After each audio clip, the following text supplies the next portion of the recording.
ابو مسلمہ سعید بن یزید ازدی نے انس بن مالک رضی اللہ تعالی عنہ سے پوچھا کہ کیا نبی کریم صلی اللہ علیہ وسلم اپنی جوتیاں پہن کر نماز پڑھتے تھے؟ تو انہوں نے فرمایا کہ ہاں۔ صحیح بخاری حدیث نمبر 386۔ ابراہیم نخعی حمام بن حارث سے روایت کرتے تھے، انہوں نے کہا کہ میں نے جریر بن عبداللہ کو دیکھا، انہوں نے پیشاب کیا، پھر وضو کیا اور اپنے موزوں پر مسح کیا، پھر کھڑے ہوئے اور موزوں سمیت نماز پڑھی۔ آپ سے جب اس کے متعلق پوچھا گیا تو فرمایا کہ میں نے نبی کریم صلی اللہ علیہ وسلم کو ایسا ہی کرتے دیکھا ہے۔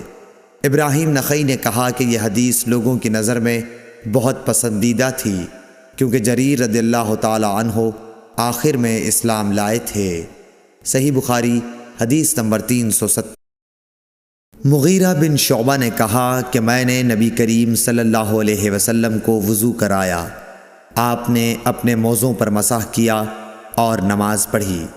صحیح بخاری حدیث نمبر 388۔ حذیفہ رضی اللہ تعالی عنہ نے ایک شخص کو دیکھا جو رکوع اور سجدہ پوری طرح نہیں کرتا تھا۔ جب اس نے اپنی نماز پوری کر لی تو حذیفہ رضی اللہ تعالی عنہ نے فرمایا کہ تم نے نماز ہی نہیں پڑھی۔ ابو وائل راوی نے کہا میں خیال کرتا ہوں کہ حضرت حذیفہ رضی اللہ تعالی عنہ نے یہ بھی فرمایا کہ اگر تو ایسی ہی نماز پر مر جاتا تو حضرت صلی اللہ علیہ وسلم کی سنت پر نہیں مرتا۔ صحیح بخاری حدیث نمبر 389۔ عبداللہ بن مالک بن بحینہ سے روایت ہے کہ نبی کریم صلی اللہ علیہ وسلم جب نماز پڑھتے تو اپنے بازوؤں کے درمیان اس قدر کشادگی کر دیتے کہ دونوں بغلوں کی سفیدی ظاہر ہونے لگتی تھی۔ اور لیث نے یوں کہا کہ مجھ سے جعفر بن ربیعہ نے اسی طرح حدیث بیان کی۔ صحیح بخاری حدیث نمبر 390۔